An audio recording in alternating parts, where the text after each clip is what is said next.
Jan, I'll follow your lead when you want me to get started.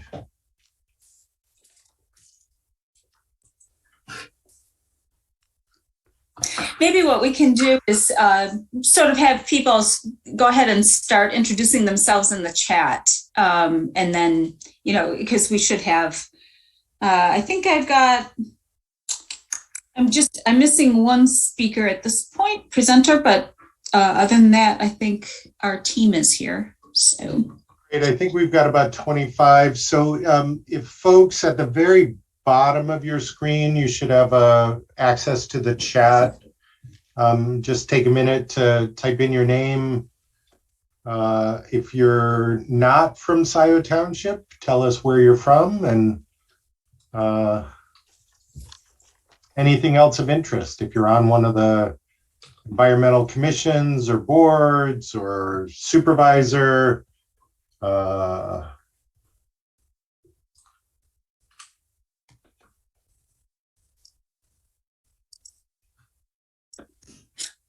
you can just name your favorite preserve.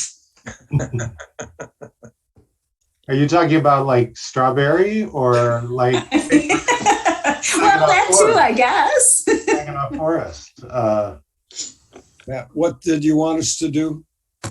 Just introduce yourself in the chat rather than going around this whole group. We could have as many as 59 people, so we don't really have time to do it by person. Right. So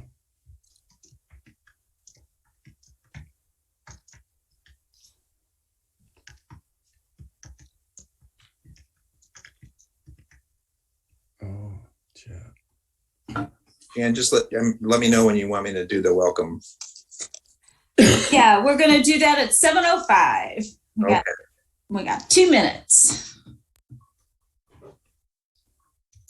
All right. And let's see.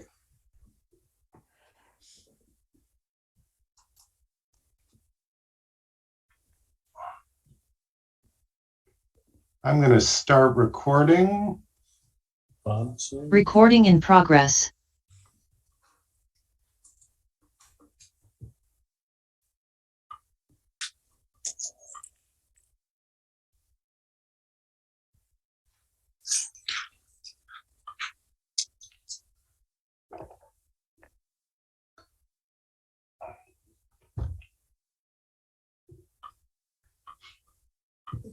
I think we're up to 30.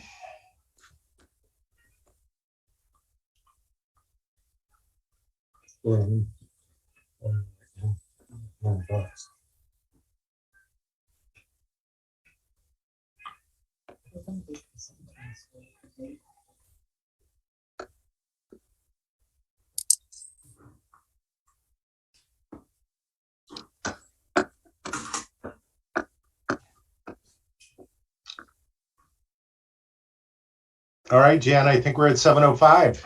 All right, let's go, Will. Good evening and welcome. My name is Will Hathaway. I serve as the supervisor for Scio Township, and it's great to see so many people interested in moving sustainability and climate action forward in our region.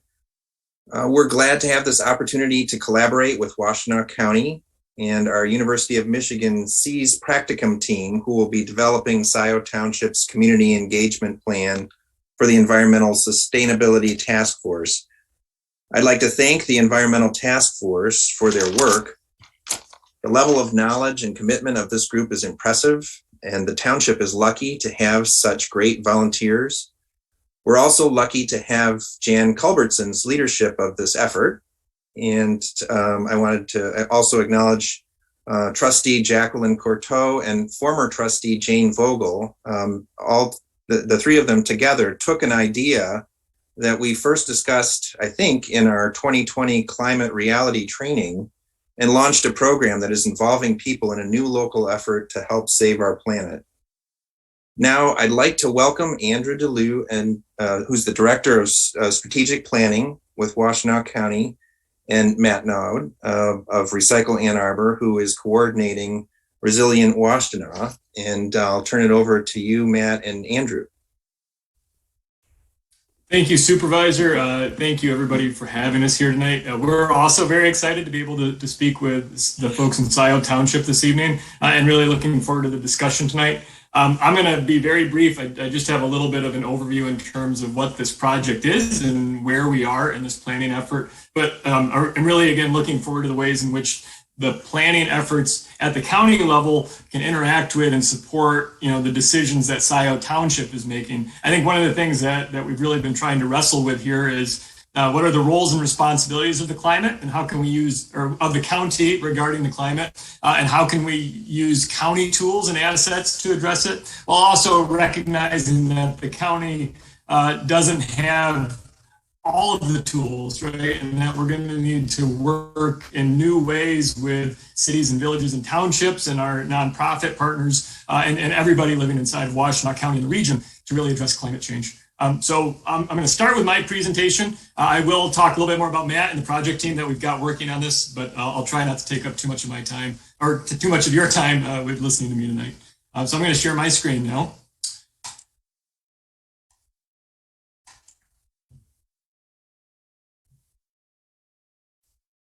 And I believe that's coming through. If I can see a nod. Thank you, Matt. So went over this briefly. Andrew DeLue, staff lead at Washtenaw County on the Climate Action Plan. Really a privilege to be working on this, and I've met so many great people along the way. I think a theme you'll hear from me is I think we're incredibly fortunate in Washtenaw County to have so many experts and passionate people working on climate. And I think for our part, we're really trying to make sure that our efforts use that as a resource and that we're making the most of what we have here. My contact information is in there. You all know how to get in touch with us already because we're here tonight. But I think another theme I'd like to echo is just that we're very interested in talking to people as we're going through this planning process. And outreach and engagement and having a plan that is reflective of the concerns of the county resident and its local units of government and abilities and assets is, I think, a very critical thing that we need to have in our plan in order for it to be successful. So why are we doing a climate action plan at Washtenaw County? First and foremost, it's good government. Climate change is a worldwide problem. It is an urgent problem. And I think to the degree that government, I don't think we can solve it without government, frankly. And not just government as it has been, but government acting in new ways. Climate change does not stop at municipal borders or county borders or national borders or international borders. And I think the nature of climate change as a problem for governments to address and the ways in which we'll need to work together really require thinking about the role of government and what government's able to bring to the table here. Our past actions have been insufficient. We've got multiple goals at the county level. We have an organizational goal, and that's really about all the stuff it takes to do the work of the county.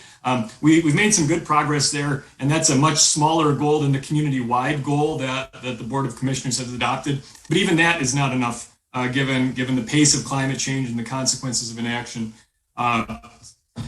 The size and complexity of climate change, again, I just spoke briefly on that. We also think the county has a unique role with governments inside of Washtenaw County. Again, we've got different responsibilities and different obligations at the county level, and those are certainly important, but they're not everything that needs to be considered with this. And the county, I think, in the past has been able to act in a convening capacity to bring groups together, and we're hoping to repeat that with how we're approaching this plan. We also have some very strong direction from the County Board of Commissioners. We have 2 resolutions setting explicit goals for carbon neutrality, and those are at the core of our planning efforts. The first is a goal for a carbon neutral county organization by 2030.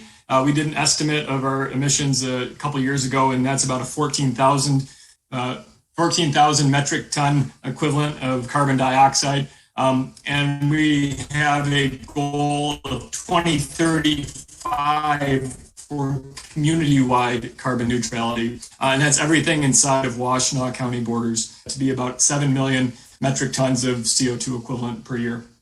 And then finally, community demand. I think for the same reason we've got a lot of people on the call this evening. We have had a lot of interest from the public in making sure that the county is working to proactively address climate change. and we want to do right by the residents of Washtenaw County. So our planning effort is called Resilient Washtenaw, and that's also the tentative name for our plan. And at its core, that plan will be a way to get to net zero emissions. It will address both county operations and county as a community, and have both of those goals that I addressed earlier. And what you can expect to see in that plan is going to be very similar to what is in many climate action plans. And I think there's a good reason for that. I won't talk about that here, but there will be information about Washtenaw County. We're very fortunate to have a lot of experts, again, in our community who know a lot about the climate history and climate projections of what we can expect in the future. That's really important in terms of helping us understand the size and the magnitude of the task ahead of us, understanding what the future will look like inside of Washtenaw County to make sure we're not addressing a goal that's our today goal, but rather, by either 2030 or 2035 is appropriate. We're updating our greenhouse gas inventory, which I just addressed. Again, we did that a couple of years ago, and it was okay, but I don't think it was good enough or specific enough to really give us the level of detail that we need and level of understanding that we need to really target different programs or projects in a county climate action plan to get to those ambitious goals. We're including a vulnerability assessment in our plan. And this is really thinking about how are we going to focus and prioritize the projects and the programs that will get us to carbon neutrality. This is a really important component of our plan for Washtenaw County, given the services that the county provides and the priorities of our organization. Many county services are focused on the most vulnerable inside of Washtenaw County, and we know that the folks who are most likely to be harmed by climate change are already vulnerable populations. And so we want to make sure that when we're thinking about how we are prioritizing specific services or specific investments, that we're putting those people who are most likely to be harmed by climate change at the front of our list and focusing our efforts there.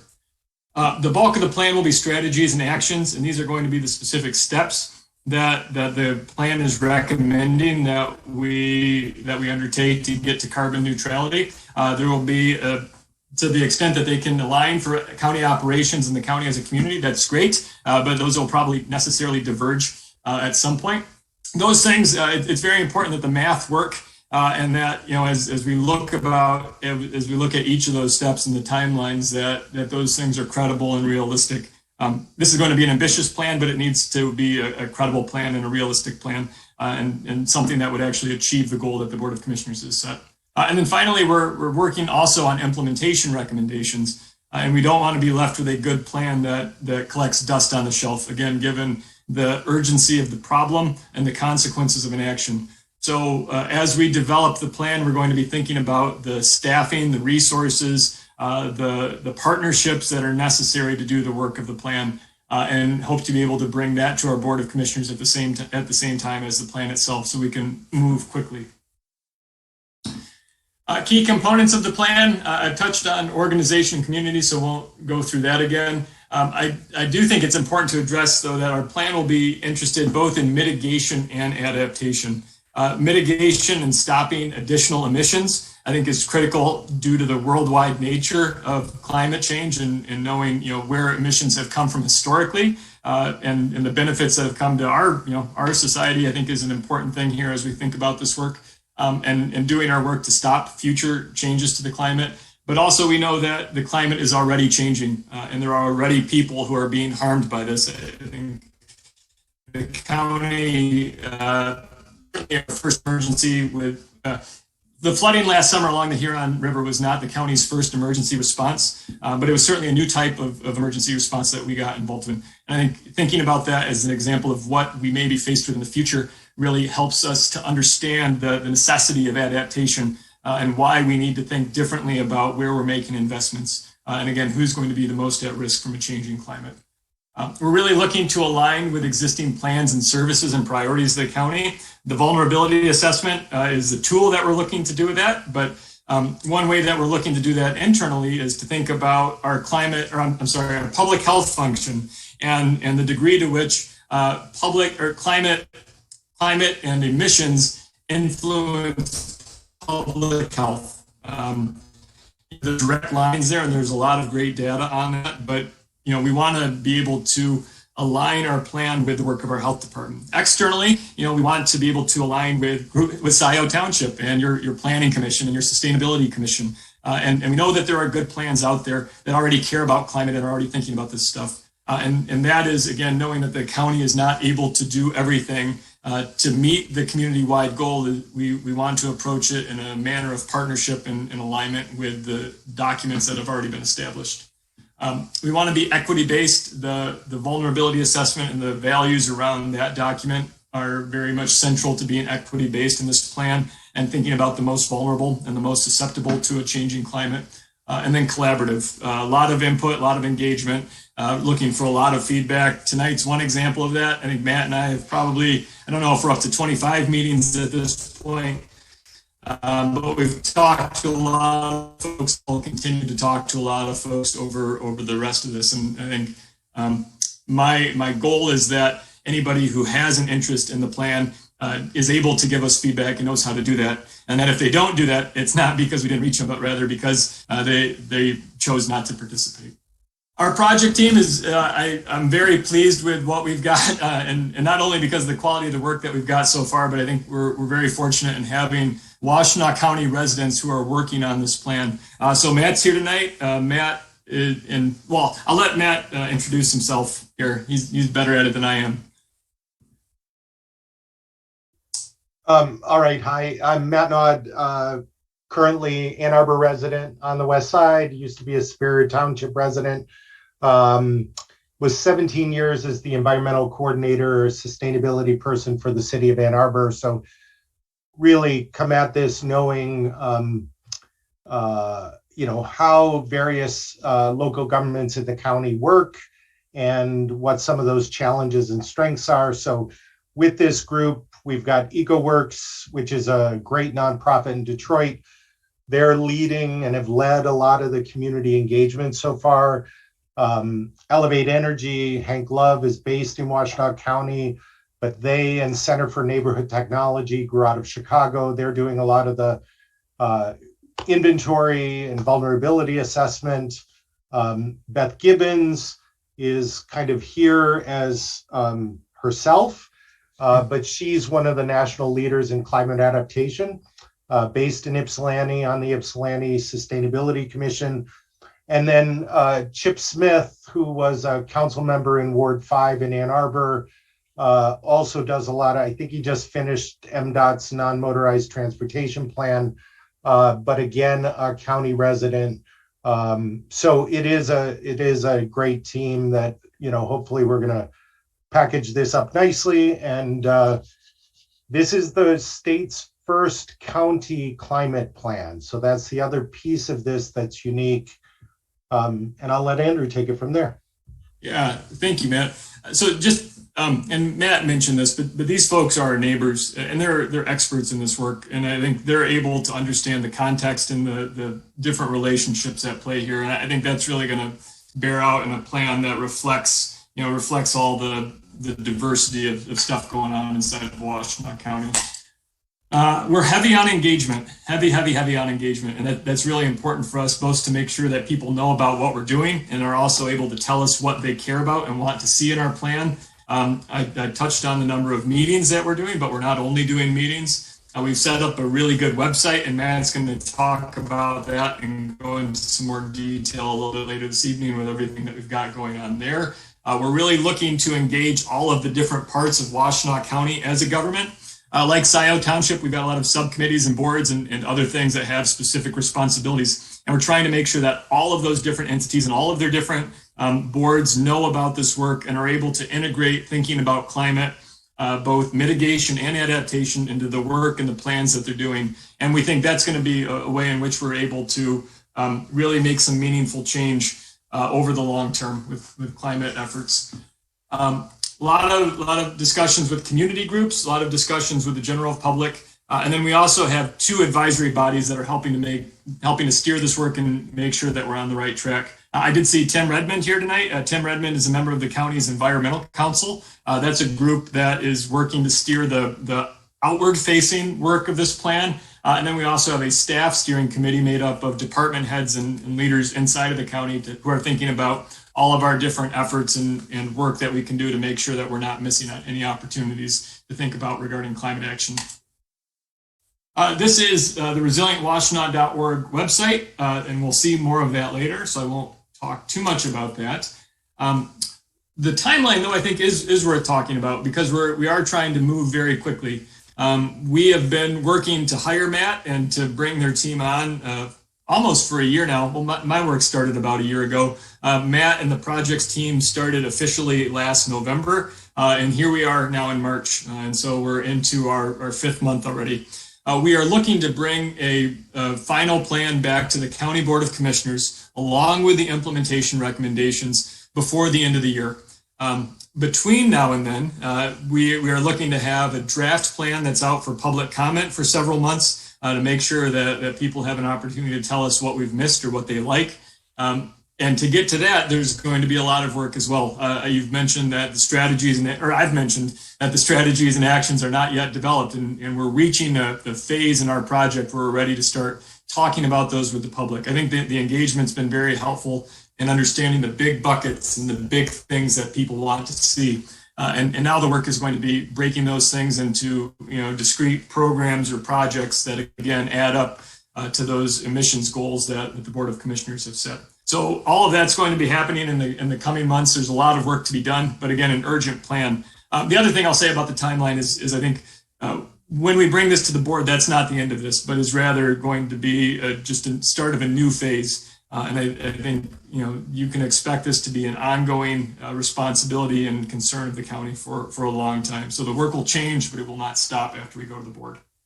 After that, there's a lot of work to be done. Each of those projects are going to need resources and teams and measurements, and will be ambitious in their own right in terms of how you mobilize around that 7 million metric ton equivalent. So a lot of work to be done. I don't think I can overemphasize all the work that will be needed after planning. And that I think we're looking to do in the same manner as which we're looking to do the plan development, through engagement, through partnerships, through thinking about who's best served to do this work, and to make sure that we're focused on the folks who are most susceptible to the dangers of climate change. And then finally, again, heavy on the input. We've got the website, and then we also have a new email set up as well, climate@washtenaw.org. And through either of those channels, or through phone calls, or through, if you want to send Jan an email and then have Jan send that on to us, we're happy to take messages from whichever way they come in, and we'll respond to all of them and really care again about, what people want the county to do with climate action. So thank you. And again, look forward to the discussion this evening. Andrew, can you talk a little bit about how the county is coordinating with the state climate action plan? I'd be happy to. Recently, and this was in January, the state of Michigan released their own draft. I think it was a Healthy Michigan Climate Action Plan. I don't know if the comment period has closed at this point. I think it was, so I'm seeing nods from Matt that it has closed at this point. But that plan is to the state what Resilient Washtenaw is to Washtenaw County. And it's the state's attempt to say, here is how we are going to meet, how to meet the climate goals of the state. Certainly there's some big differences there in terms of the specificity and kind of how that document came about. And I won't spend a lot of time going through that right now. I think the important thing that I would like to say about that climate action plan is it will be important for the county to think about programs and projects that are happening at the state level inside of Washtenaw County and more broadly. And being able to look to our plan to influence decisions in state projects. Transportation projects are probably the first example that come to mind, both as as things that are very resource intensive and concrete, for example, being very heavy on emissions, but also, what those things do to then further drive emissions, and again, going back to the transportation question, what do bigger roads do for the emissions that happen inside of Washtenaw County? I think is something that we care a lot about. And we hope to be able to look to this plan to help drive those discussions regarding what the state is doing inside of Washtenaw County.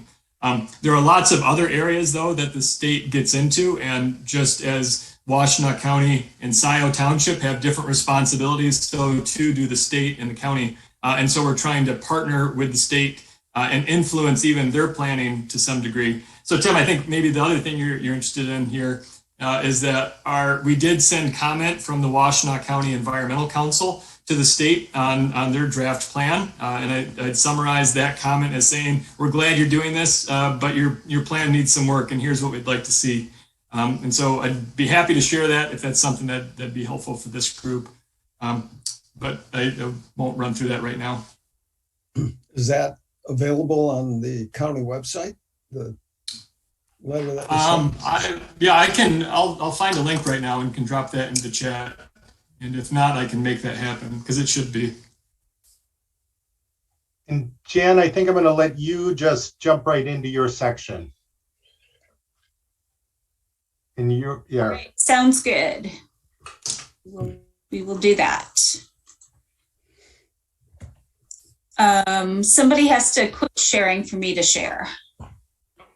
All right, that's me. There you are. We got it. We got to share and take turns. All right. Welcome, everyone. And tonight we wanted to let people know kind of what's going on with the county and also kind of what the task forces, the Environmental Sustainability Task Force has been up to. With that, I'd like to kind of introduce the group. We started with a kickoff meeting in August, and we've been meeting monthly ever since. We've broken it up into 5 working groups, and you can see the folks here and the 5 working groups. And each of those working groups have been doing research, thinking about recommendations, looking at vulnerabilities, really kind of, getting their boots on the ground. And the idea is for this group to kind of come up with a bunch of ideas, but then really look at using kind of our C's practicum team, who are, I think almost everyone's here tonight. This is wonderful. We will be working with this group who are dedicating a sort of their capstone master's project, and they're going to be working with Scio Township primarily on community engagement and how to pull the community thoughts, perspectives into our climate action plan. So without this group, we would be caught flat-footed, frankly. So thank you. Just a little bit about the task force. We started out, mission, vision, and values, right? I don't want to go through and read all of these, but we do have an open Google Drive that anyone can go in and see our research and so forth. We also record all of our meetings, and all of our meetings, our monthly meetings, start with sort of an expert presentation, which have each of the work groups have found a speaker that they thought was engaging and could provide support for the group. And then we do go into our discussion and kind of share what each of the working groups have been doing. So that's sort of the structure. One of the key principles, we really want to work with our partners. We can't do it all by ourselves. The climate action is global. And we're so glad to be able to partner with Washtenaw County, and also A20 has made quite a few resources available to us. Also looking at multiple lenses. We have these 5 working groups, but social equity, health and wellness, education outreach, circular economy, economic development, and viability are all really important aspects to look at this plan. And our schedule is sort of like to get this research out there and some thoughts out there. The practicum students are going to be hitting the ground a little bit this summer, and then full bore in the fall.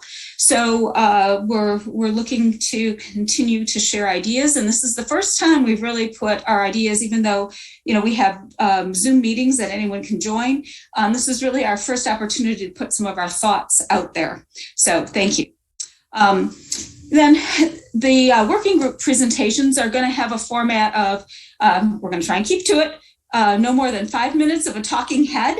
And then we have a couple of thank you, Matt, for hopefully putting some polls together. So we have some questions that'll come up as polls, and also having about 5 minutes of some discussion questions after each working group presentation. So as an architect, okay, energy in buildings, that's my thing, right?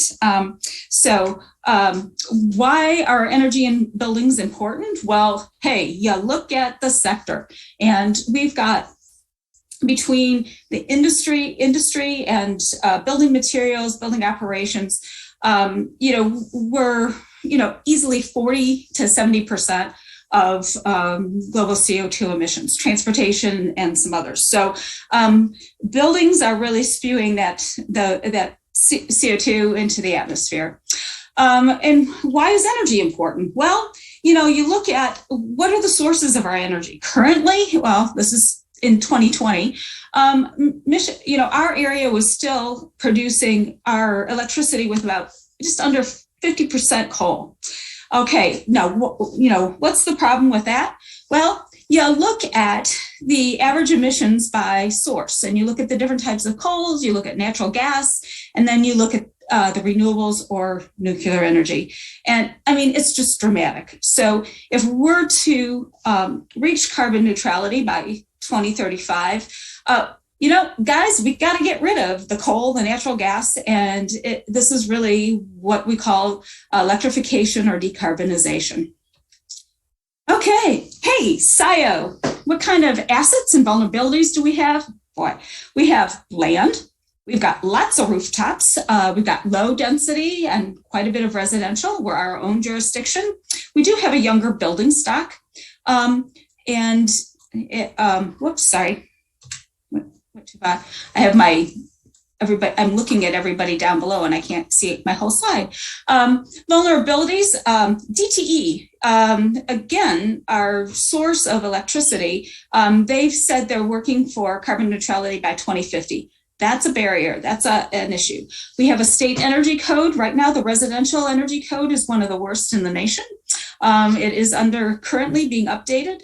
The commercial code is a little better, but we have some good opportunities because we're shifting to the 2021 code, and there is a renewable energy appendix, which we're advocating for. We do have natural gas in our area is relatively cheap to our electric prices. We do have limited renewable options. Michigan doesn't have community solar. We're really controlled by our utilities. I also say our vulnerability is our low density. I think it's both an asset and possibly a vulnerability. So, looking at our buildings, what are we looking at from a building and energy? We certainly want to increase township and community energy efficiency. Yeah, gotta reduce your use first. Increase distributed renewable energy production. That's probably solar, right? We don't have a lot of areas that we can do wind. Decarbonize the built environment by reducing the use of fossil fuels and building operations, but also construction materials. You saw that, construction materials really make between concrete and aluminum and steel, it's about 11% of the global CO2 emissions. So paying attention to those materials is important. Also, decarbonization of the local electrical power grid. How can we do that? I mean, Ann Arbor's looking at a sustainable energy utility. How do we partner, with DTE? They are doing some things that are out of the box. We just have to, convince them to do them in Scio. And also, I think we can align our codes and our ordinances to kind of support our climate efforts. As a planning commission chair, people are getting used to me really pushing our developers to look at their environmental impacts and their carbon footprint. Big picture actions. Hey, Scio trustees, how about it? Should we set a carbon neutrality goal that aligns with Washtenaw County? We've been sort of silent there. And I think our group would like to encourage you to do that. Conduct a greenhouse gas inventory. We would love if the Washtenaw County could do theirs so that it could be assigned to different townships, so we could have and work on our own, set our own goals and quantify the amount of renewable power that we actually need. The other thing is we do have access to some interns this summer, and we'll be conducting a building stock analysis. What is that? It'll give us an idea of what kind of buildings we have and what their standard kind of carbon footprints would be, so that we can really tailor some ordinances and some outreach to the bulk of the square footage building uses in Scio. County collaboration. Okay, we got the list here, guys. Greenhouse gas emissions inventory by the township. Develop and share zoning ordinances that support renewables and electrification. How can we share, among multiple townships and municipalities, some of the best practices? It also creates kind of a level playing field for development. If you're going to develop in Washtenaw County, these are the kinds of things. We can also promote easy permitting and so forth of renewables. All right, develop that countywide renewables deployment plan. How do we roll it out? Where should it be, et cetera? Explore perhaps a renewable energy investment fund. That's kind of a technical term. I'd love to talk to the county about that. And other kind of decarbonization funding models. Ithaca just presented where they have Black Power and Alturas. They've raised $100 million in private equity that they're kind of stacking with federal funds, state funds to implement their decarbonization. Group buys. Okay, how do we, kind of ratchet down some of the costs by using our purchasing power together? Workforce training for an energy transition. Gosh, if we don't have the people who know how to do this stuff, that also affects costs and quality. Advocacy at the state level for legislative and state support. So with that, I'm going to try and, I don't know, Matt, do you have the energy and building poll by any chance? All right. So if people take a minute and do that.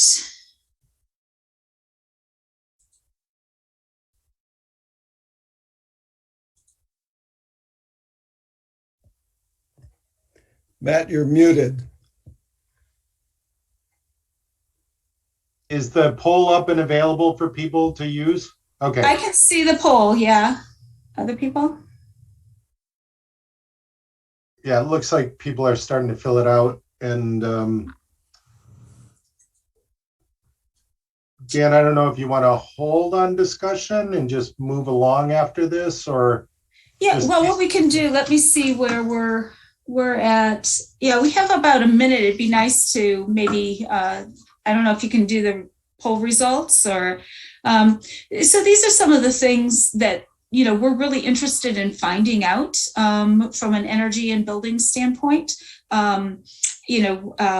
What's happening with the county, both not only the residences, but the businesses or in Scio. And how can we support people transitioning to basically electrification, renewable energy, and sharing best practices and making it affordable. That's really a tough one. All right, I think we're at about, we got 25, a couple more just jumped in. Mm-hmm. I'll let you tell me when you want me to end it. Okay, finish her up. 30 seconds. I think we're, 26 of 36, and I'm not voting, so. Okay, yeah, why don't you go ahead and close the poll? Right. See what we've got. Our results. Woohoo! All right, trustees, go to it. We'll give you some language. Okay, great. I can't tell what you're seeing. Can you see? We're seeing the, you can scroll through and see the results of the poll. Okay, good. Yep. So cost, is a pretty interested. There are a lot of people, 77% are interested in solar installation. Yep. Yep. cost comes up multiple times. So, but I think there's interest. People have been doing, multiple measures, at least the lighting. Some have been doing solar. So it looks like this group has a good head start. So with that, I'm going to turn it over to Gerd. You want to take over with climate resilience and emergency preparedness? Okay, as long as you can keep the slides moving, if you would, please. My name is Gerd Walter. I'm with the Climate Resilience and Emergency Preparedness. So we've been looking at the potential negative effects of climate change, particularly on the weather and how that might impact the township and our community. So next slide, please. So we've been primarily looking at weather, obviously climate change. So the big thing is high winds are expected to increase, which obviously have potential damage to homes, businesses, and infrastructure. Also under high winds category, we should mention tornadoes, slight potential for them to increase. Some of the data we're seeing is more indicating that we might get somewhat higher precipitation here in Michigan overall, but the bigger issue is that we might have higher likelihood of high precipitation events, things like a 100-year storm or something like that. The likelihood might increase of those occurring, which the attendant flood risks. And then we're also concerned about the temperature extremes. While our climate is trending toward warmer, which obviously creates a heat wave risk, we still, get that polar vortex and a deep cold snap, which obviously has some concerns, particularly, makes it put strain on people and on infrastructure. And of course, a number of residents are particularly at risk of a variety of these events, particularly the poor, the disabled, and of course our seniors. So next slide, please. We did a look at emergency preparedness in Scio Township. And overall, the township's pretty much set up well. The fire department, we have our own fire department, and Chief Hode's on this task group. And then the sheriff, they manage most local emergency. The sheriff also manages on the county level the Emergency Operations Center for the county. I think Ann Arbor might have its own, I'm not quite sure. They also coordinate with the American Red Cross for larger assistance and can coordinate upwards with the state of Michigan's Emergency Operations Center and FEMA at the federal level. And the last item I think I'm going to need to correct, we were going to say need a plan for providing emergency cooling and heating shelters, but Chief Hode, he did some research and the county's all set up for that to be able to do that. Okay, so we've really started to focusing on resilience. Our idea of resilience as far as emergency preparedness, we should be able to handle any extreme weather event with minimal to no loss of life and or destruction of property. And whatever destruction or damage there is, we can quickly recover from and get back to our lives. So we kind of focusing on four things. One is hardening utilities, by which we mean mostly place as many utilities in the ground as possible. Obviously, with high winds, the power lines that are on poles and stuff are extra vulnerable, both directly from the wind or from tree branches being broken and falling on them. The trimmers haven't been through recently.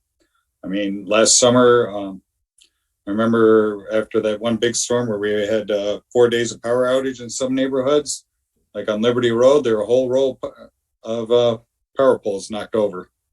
Another concern is flood control. I think this is being managed, but obviously if we have higher precipitation events where we get a lot more rainfall or whatever in a short period of time, the issue of being able to absorb that rainwater and control the runoff is going to become more difficult. One thing we were thinking about, we'll probably have to check on some more resources. If the definition of a 100-year rain event is going to change for this area. We also would like to focus on residential solutions. And hey, we're bringing up solar panels and battery options as backup power source.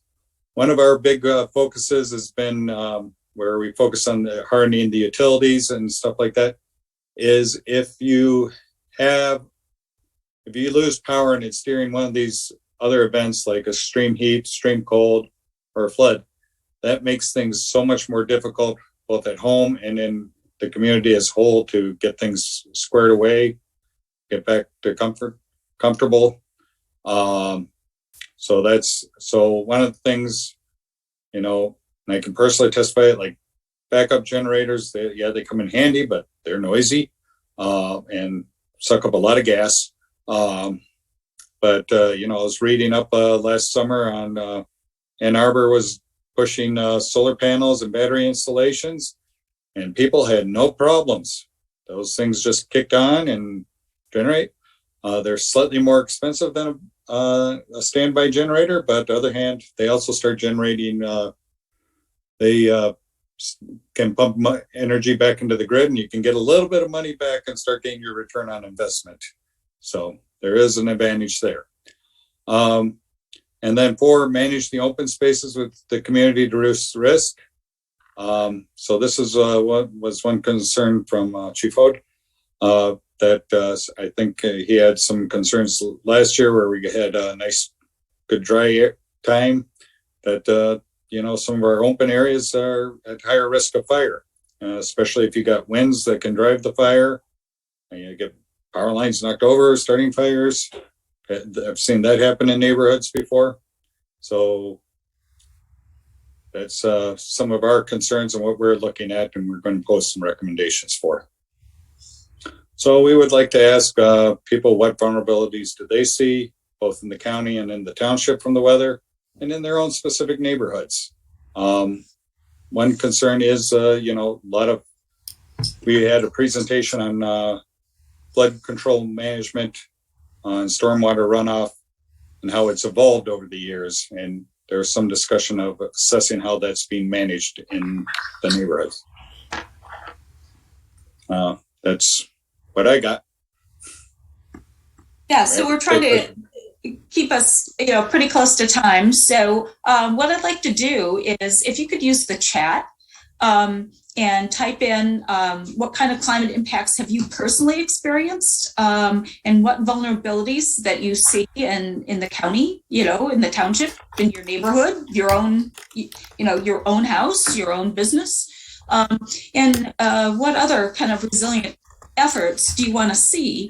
Coming together, we certainly can be more resilient as a whole. We'll just leave this up for a couple minutes, and we'll hopefully get a report out of the chat when we end too. So we're going to do a couple different ways. The other thing, if you'll put in the chat too, the resilientwashtenaw.org.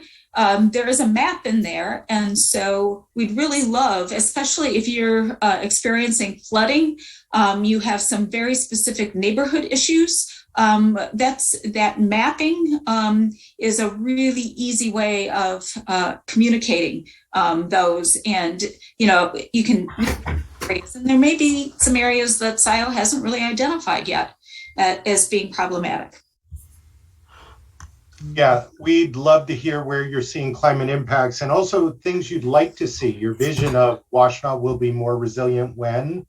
And Gerd, just 2 things you had some questions. The 100-year storm has changed. FEMA draws a map with a 4.3-inch storm in 24 hours. We know from NOAA data that it's 5.1. And your county water resource commissioner and the city of Ann Arbor both use that larger storm now.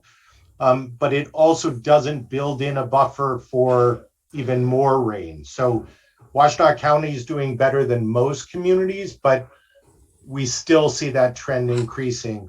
The other thing I would say is Ann Arbor is about to update its hazard mitigation plan, and all of those climate impacts and the climate amplification of hazards will be in there, and all of those will be directly relevant to Scio. So probably just a process worth watching.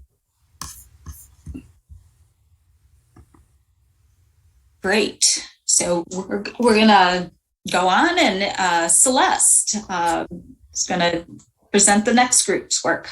Yes, thank you. There are a team of 3 of us, and each of us focused on different areas. Tim was on the agricultural area, Janine green space, and I looked at water. And if you go to the next slide, we had some common themes and recommendations. We felt that it was important. We weren't really ready to make really strong recommendations, but we felt that these were areas that we didn't really have an annual state of the environment. There was no measurable data and no improvement goals we thought could be made until that happened. We want to develop a list of resources and partner with the organizations that are already strongly engaged in these issues. We want to set up specific community listening sessions, although using Zoom is helpful unless you really ask people to come to a specific neighborhood event or a business meeting. Unless you call them by person, I think you get less of a response and not the information you need. So it doesn't become as collaborative as it could be. And those issues would look at food, local flooding, food networks, green infrastructure, agricultural support, food waste, and food supply. We too think the township plans and regulations should support the best practices. And I guess another common theme is really to create an environmental lens for places, organizations in the county like the Road Commission, the Drain Commission, and other parts of the county that tend to be silos rather than networks. Okay, next. So regenerative agriculture, I can't read this whole thing, but the idea is to have a thriving local network of regenerative farms growing most of the food in our community members need. We really want to create resiliency in face of a changing world and preserve the ability to produce good food for our community in the far future. We've got to support the local ecosystem, and that's going to provide critical security in the food supply. And we can go to the next one. So again, the common themes provide the overview of the local agricultural infrastructure. Review, update the ordinances. Review policies for regenerative agricultural practices. Review lawn care practices. And there were many, many others we discussed and really couldn't fit in this slide. Green space, again, is that central road, and many of you have talked about that. And it includes a lot of things, permeable vegetative surfaces, public or private, set them aside for recreational, aesthetic, or ecosystem services. And there's good reasons, and they allow for carbon sequestration, they help for flooding, reduce the urban heat island, purifies the air, supports pollinators, and enhances soil biology. And again, it's good for all of us. So we had some specific goals there: improve the connectivity and functionality of green spaces in the township, increase the quantity and quality of climate adaptive native habitats. And I know these will be passed on, right, Jan? So people can drill down into these. Next. We want to set a goal to measure increased tree canopy coverage, and we put X% because we don't really know or haven't had enough time to research what the actual coverage is now. And what is a measurable goal? What is possible? What would that translate into? So we feel there's more data needed. Reduce the stormwater and micro heat island impacts. Continue to work with developers to reduce their impact on green space. It's not here, but Michigan has become a very desirable place to move to. And we know that there are quite a bit of development pressure. And that's something that I think we have to manage in a good way in order to achieve the environmental goals we want. Next. Water. So as someone brought up earlier, we're going to have an increase in the frequency of floods. The weather patterns change, not when rain will fall, but how much rain falls at one time. And we've had more flooding and a delay of spring planting and fall harvest. It's already affected our fruit crop in Michigan and some of our harvesting. So it's a critical thing to look at, and one of the hardest to really change because it's such a global issue. But in addition, the Huron River, which is the source of all our water supplies, everything, and they're threatened by chemical spills, and that's something that we really have to look at. The road salt, fertilizers, discharge of wastewater, and drainage failures. Okay, next. So education and research outreach. So again, collect and provide an annual overview of the state of Scio's water infrastructure. Unless people know what's happening, you're going to have to dig into the Drain Commission's paperwork. But if there could be a state of the environment published in the newsletter, I think that would help all of us understand where we're at. Reviewing our ordinances, look at policies for drainage, neighborhood flooding, and then set those achievable goals. Next. Again, if we could come up with a percentage for potable water use, what would that be? And there's a lot of strategies that we could use for that. And maintaining water quality, we're fortunate to have the Huron River Watershed Council is already doing an amazing job. I know that there are other resources, and really partnering with the Road Commission to support things and find out what they need in terms of creating that environmental lens. Oh, and I noticed there recently some new well testing, advertising and support for well testing. I think that's another critical piece. Okay, thanks, Jen. So Celeste, was there some specific feedback that you wanted to get for your group from this? Somehow I missed that part of our assignment. Okay. So, yes, if you want to provide us feedback on the things that you feel could be important for agriculture, water, and green space, please give it to me in the chat. And I would be very interested. There's been discussion of coming up with a land preservation goal. Not only the tree canopy, but agricultural land and the others. And Scio has a very kind of well thought through map of priorities for land preservation. You know, would the township support a goal of, US is saying at least 30%. Some folks are saying, you know, with the new IPCC report, we may need to look at 50%. So I'd be really interested if you could in chat, say if you would support, you know, some sort of goal between 30 and 50%, because that would give us something measurable. And then, you know, that I think the idea of that state of the environment for Scio is awesome, because then we could go and, you know, all of these goals that we've developed, we can say, this is what we've been working on, and this is where we are. Awesome idea. Okay. Charlie and Jeff, I think you're both going to participate in this. Okay. Thank you very much, Jan. And we're going to move pretty quickly through this because our group doesn't believe in wasting anything, and that includes time. So what's the importance in some of the things that we're concerned about? And the biggest thing perhaps is reduction of items going to landfills. We want to see those landfills not get as tall as they are, as rapidly as they are. And part of that is reuse of household and other items, recycling, of course, composting, which is something we don't really have in Scio on a community level, education on all of these subjects, and one of our concerns is coverage for the entire township. And what are some of our vulnerabilities? Well, that would be lack of coverage in some areas of our township. Gaps in materials and wood recovery. In fact, gaps is probably a weak word to use there. And we believe that many residents may not be aware of some of the assets and facilities that currently exist in the county, and in fact, right here in Scio Township. We do have some assets. We currently have a curbside trash and recycling program. We have a number of reuse and thrift stores in Scio Township, in fact, the highest number in the county.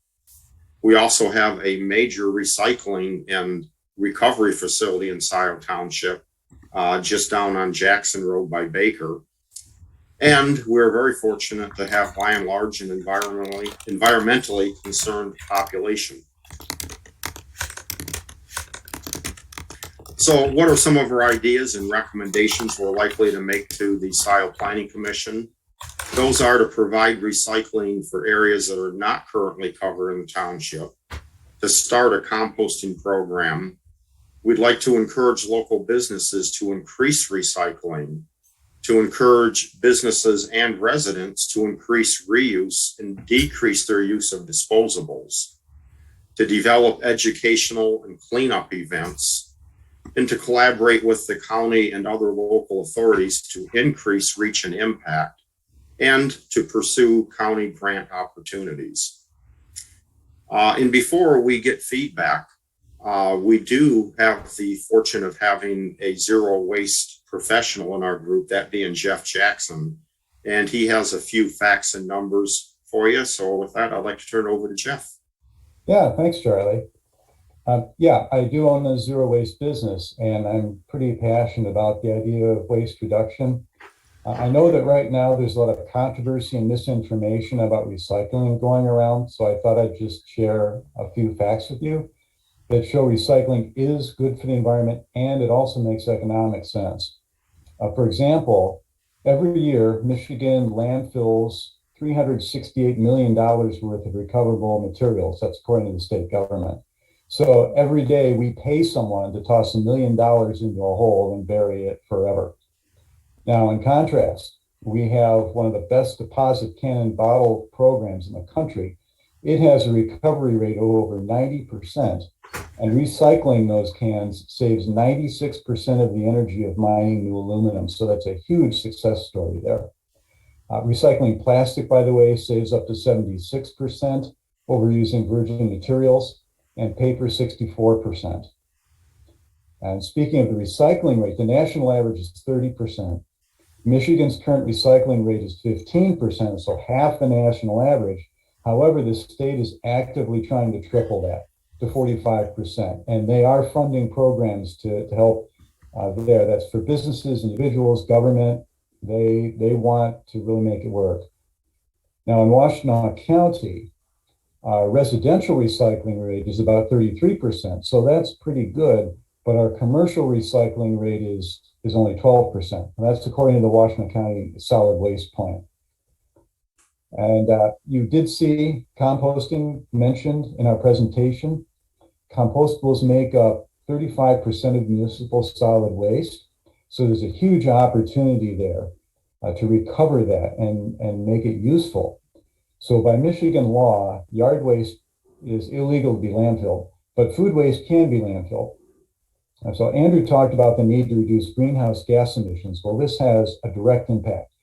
Right now, all of Scio Township's food waste is being sent to landfill. And it breaks down there and emits methane, which is at least 25 times more powerful as a greenhouse gas than carbon dioxide is. Composting does not emit methane, and it reduces the need for artificial fertilizers, which, by the way, they are creating a dead zone in Lake Erie thanks to runoff with excess phosphorus. So composting is a huge opportunity for us to improve the environment and make an economic sense, and that's why our group is looking at it. So I got Charlie. Got it. That's great. And I think, Matt, do we have another poll that we can put up for this one? All right.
So just some if you want to put anything in chat, the poll didn't say, are we missing anything? So please use the chat and let us know if you think there are some things, assets that Scio has, other strategies for the circular economy. All right.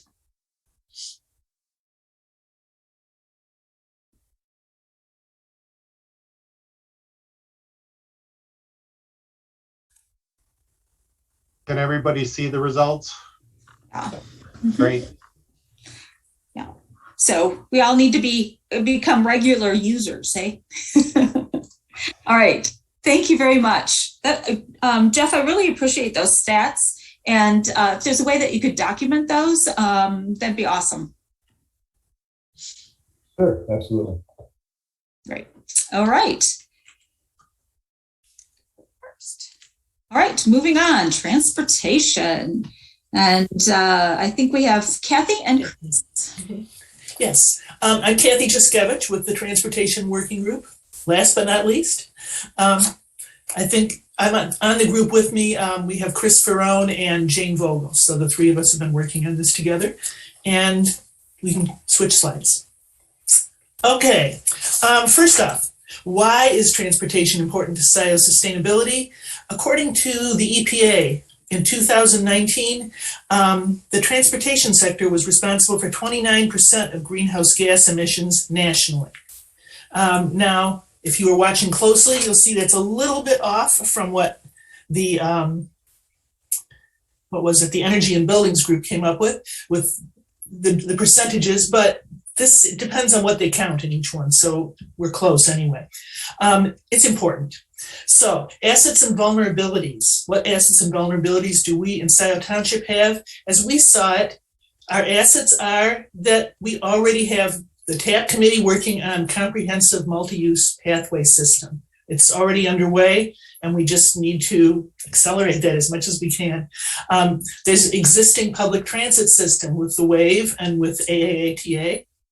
And post-pandemic, many choosing to work from home at this point can help as well. Vulnerabilities, the low density makes it challenging to get people to do things, say walking and biking to work. It's a little tougher when it's lower density. And lack of knowledge of options, such as where your local public transit stop would be and what the timing is, that kind of thing, how to go about it. So those are our vulnerabilities. Move on. And here's the big one, the ideas we've been working on. Gotta pull my thing here so I can see everything. We have an overarching goal to reduce carbon emissions produced through the transportation sector in Scio Township. And that comes down to two basic ideas: electrify transportation, so promote the use of EVs, electric vehicles, and also the hybrids, the hybrid battery hybrid electrics. Anyway, we want to electrify the fleet. We want to advocate for electrification of public transportation. We want to be advocates for residents living in apartments and condominiums who don't have access to EV chargers. We just want to make it as accessible and easy as possible to electrify. That's the way we want to go. The other part of cutting down emissions is to reduce the number of miles that we drive in our personal vehicles each year. And that would be figure out where you can ride your bike sometimes. Figure out where you can walk on short things. Set in place infrastructure that allows us to do that well and easily, and make sure everybody knows how and where to do it. So those are the two things: electrifying and having alternative forms of transportation available to us. We would like, how can we benefit through collaboration? Much like what everybody else has been saying, create an information clearinghouse. If we are doing things and there's another township in the county that's doing similar things, we want to know about it. And if we can share information, that's all the more helpful. Just share information, help find funding sources for new initiatives, and to leverage any educational resources that are already out there, agencies already doing it. Just bring us together and keep us up to date with everything. Moving on. And this is the most important feedback from you. I imagine this is going to be in the chat, but what excites you about electrifying vehicles, for example, or having better bike trails that are kept up year round? Does anything concern you, and what suggestions do you have? And then finally, what are your hesitations about getting an EV? So like, what are the sticking points? And what are your hesitations for using a bicycle or public transit as a means of transportation? So, okay, we do have a poll. So appreciate it if you take a moment.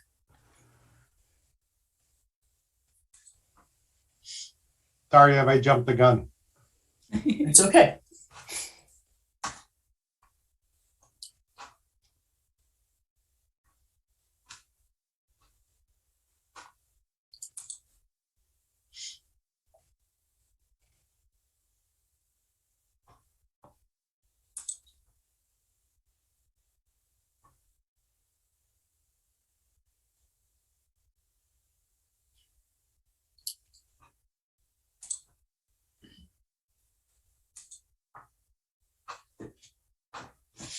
Nice job, Matt.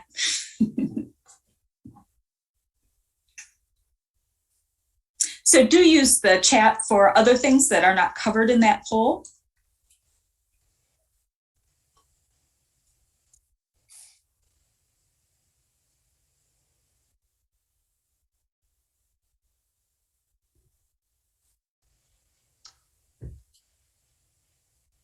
And let me just say hi, Celeste, but Celeste's comment is exactly what we want on the Resilient Washtenaw site. If you have a place that you think needs something to make the county more resilient, tell us where, what they need. There's been lots of talk about BRT, bus rapid transit on Washtenaw, better protected bike lanes on Packard and the Washtenaw Biking and Walking Coalition. So lots of really good ideas are popping up there.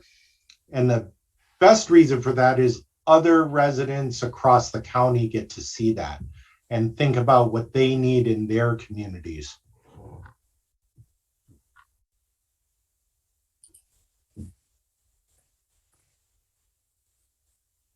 We're going to finish up this poll and then spend the rest of the time. I'll stop the share and we can, kind of open it up for more of a general discussion.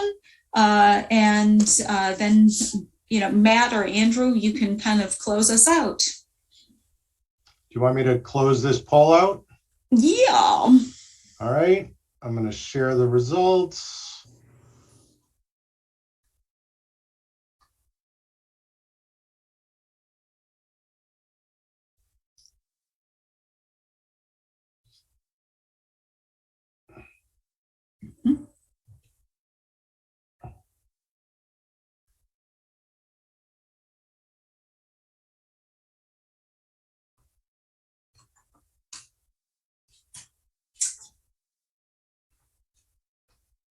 All right. Oh, okay.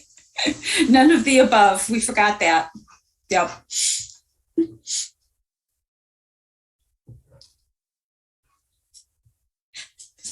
I guess we're forcing choices, huh? No, but that was a good point. Thank you for bringing that up. Yeah, Jan and I are not going to be professional survey creators.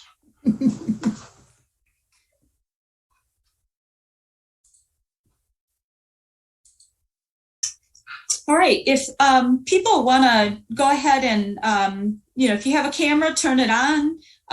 We have 2 pages of folks, so it's hard to see everyone, but what I'd like to do is under reactions, if you click on reactions, there's a raise your hand and that'll bring you up close. And I'm going to have Matt, why don't you moderate this as far as the discussion. We're really interested in responses. If you have some ideas for community engagement for our Cs team, we want to hear that. Things that we've omitted that we're not paying attention to. So. I see Mr. Hassel. He has his hands up. Oh, yes. Well, a few things. The discussion of electric vehicles, it really sounds like electric vehicles are being promoted to reduce greenhouse gases. However, you power an electric vehicle in Washtenaw County, your power is coming from a coal-fired power plant in Detroit. So it's not electric. Having an electric vehicle does not implicitly save the carbon footprint of transportation. Another thing is that one of the things that is it wasn't mentioned really anywhere that I saw, even implicitly, was you look at the issue of carbon emissions, either locally or globally, and it all comes down to an issue of population. And I haven't heard that mentioned at all. If you want to keep carbon emissions down in Washtenaw County and Scio, keep the population low. There was discussion, there was mention that economic development was it's something that was stated as a goal of the county and or township, and economic development, building more businesses here will not reduce carbon emissions. Building more businesses here will bring more cars from elsewhere to Washtenaw County to do business. And I'm assuming when we talk about economic development, we're talking largely about retail businesses. And retail businesses are best kept in Ann Arbor, where things are more concentrated and hence more accessible by public transportation. You know, having retail businesses spread across the county is something that is not readily accessible with public transportation. And public transportation, of course, is a very effective way of reducing our impact on greenhouse gases. Thank you very much. I don't know, Gerd, were you next or? Oops, sorry. Yeah, I get some of Mrs. Hassel's points. I do want to mention, though, one thing on EVs is generally the power plants on an overall level are more efficient than an internal combustion engine. So they don't, yes, they do draw power from the coal, but there is a slight downward impact because the power plants are more efficient, even with the power grid. Yeah, keeping concentration is a big issue as well. You know, like you said, keep things in Ann Arbor and allow accessibility to public transportation, especially for lower income people and the like who make regular use of it, and to keep it on those bike pathways. Otherwise, creating roads is a lot of money and, of course, carbon emissions.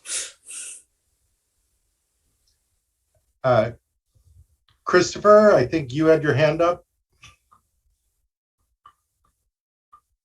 Yeah, if I could just share my screen really quick, I want to share this website that I think is really useful. It's called carboncounter.com. It was the product of an MIT study that a bunch of researchers did. And what it does is it looks at all of the vehicles on the market today. It's actually a little outdated. I think it's vehicles from the year 2020 and 2021. And it compares two metrics. It looks at the total carbon emissions of the vehicle throughout the entire life cycle of the vehicle, not just while it's in use, but the emissions that went into building the vehicle and then decommissioning the vehicle. And on the bottom axis over here, it's the total operating costs. I'm not even going to focus on the costs. I'm just going to focus on the carbon emissions. And if you look at all these black dots, All these black dots are normal vehicles with internal combustion engines. If you look at these pink dots, they're hybrid vehicles, conventional hybrid vehicles, and these red dots are plug-in hybrid electric vehicles. And then at the very bottom here, these yellow dots are electric vehicles. And as you go down, you have less carbon emissions. So my point here is, even if you have an electricity grid mix, in our case, in DTE, 50% of our emissions come from coal. Despite that, the total emissions from an electric vehicle are still lower. And what you can even do with this website is you can select the state that you live in. So we live in Michigan. And as we select Michigan, you can see this changes a little bit because it updates these values with the exact amount of carbon emissions, the grams of CO2 per kilowatt hour that is used to charge the vehicle. So I would just encourage everyone to do their own research and to look into the total carbon emissions that are produced by a particular vehicle and compare that to other vehicles on the market. Thank you. Thank you. I'm looking for other hands. And I posted something, Greg Keolian and the Center for Sustainable Systems at University of Michigan. They just came out with a study that looks at electrification of trucks. And I didn't mention, but Ford's new F-150, you can run it backwards and power your house. So it becomes that backup generator for you as well. So there's some really interesting changing abilities in this market. Who else? Hands up.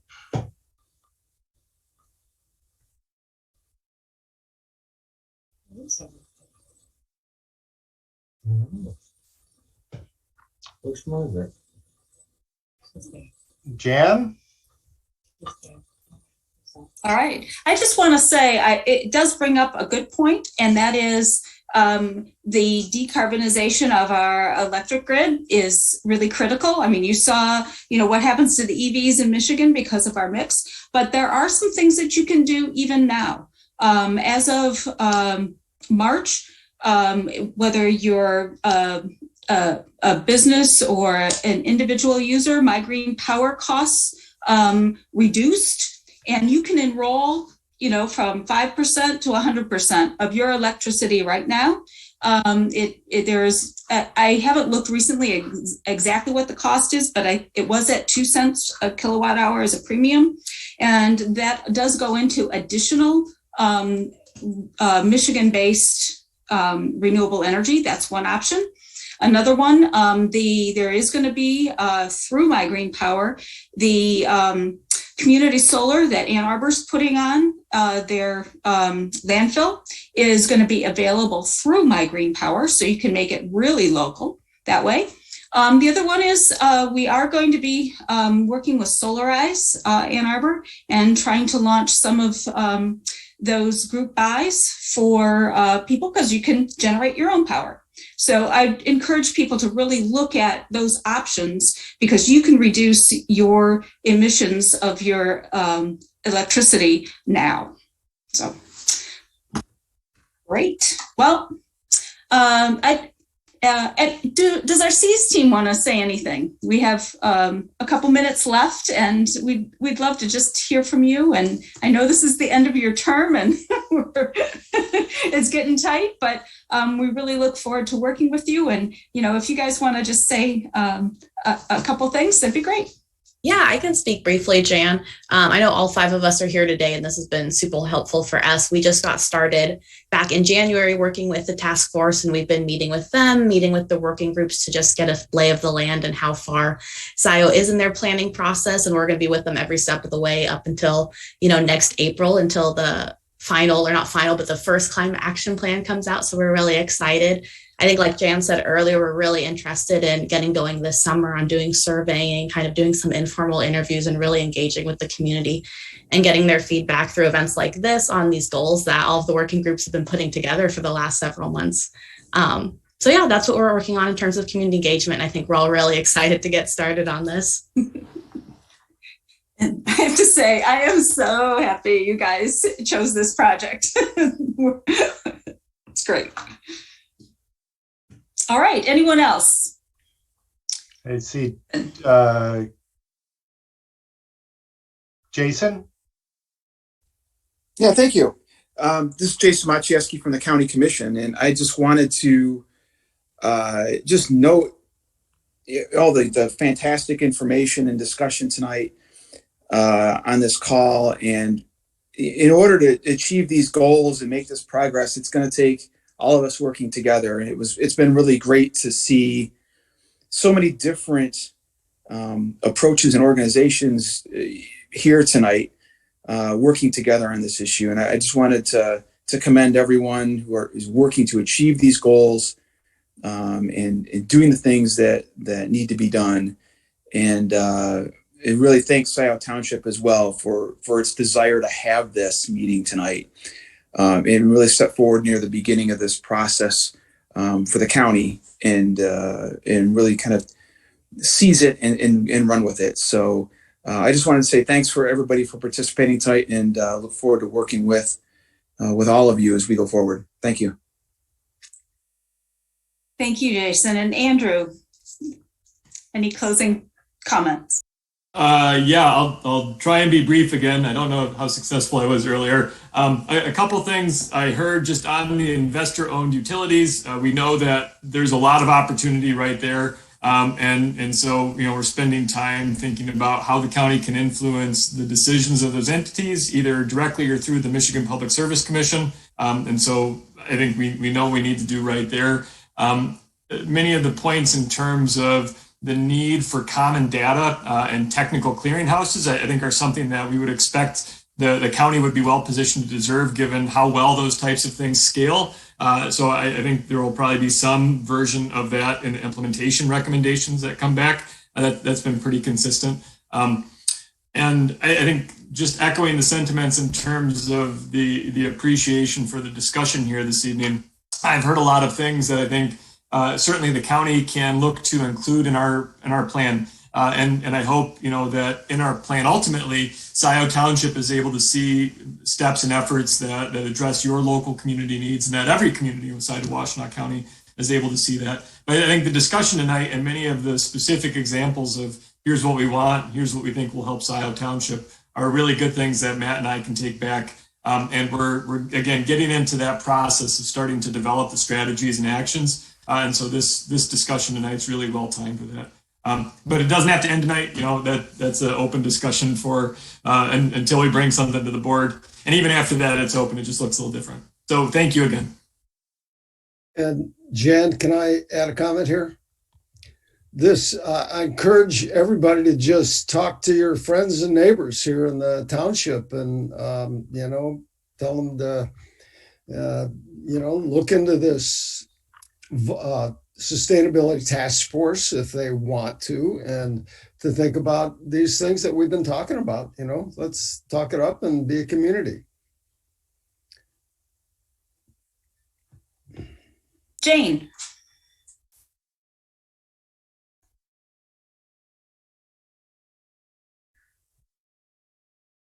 Jane, I think you're muted. You're muted, Jane. Sorry. I wanted to bring a little more definition to this Ann Arbor Solarize program, because the neighborhood I live in Scio Township is going to give it a go. We've got 3 neighbors who are very interested in solar. We've been working with the Ann Arbor point person for this. The gist of it is you want to bring a large group of residents together for an initial information meeting. And then, depending on how many people actually pursue solar, determines the percent reduction in what becomes an aggregated buy of solar panels. So if we only get 10, which isn't that many, it's a 10% discount. That added on top of the federal discount, it's really significant.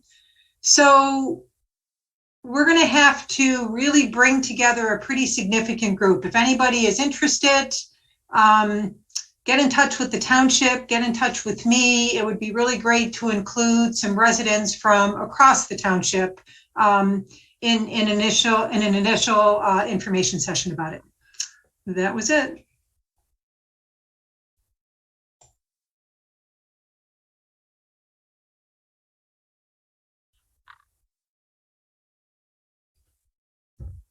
Okay, Jan, All right. any last words? Otherwise, Yeah, that I think I just want to thank all of the Scio volunteers. This is a total volunteer effort, and we sent out, an announcement, maybe talked to a few people about joining the task force, but primarily people chose to do it and chose to give the time and the knowledge that they have, and I've been blown away. You guys are just the greatest. Thank you so much. Jan, thank you for your leadership. All right. Enjoy the rest of your evening, everyone. Thank you very much. thanks so much for coming. And there'll be a recording. And if you know friends that want to listen in, we'll have it up on the Resilient Washtenaw website. Mm-hmm. And we'll also put a link on the Scio website too. So great. Thank you. Thank you. Thanks to all of you. Thank you. Recording stopped. Thank you The all. recording Night. has stopped.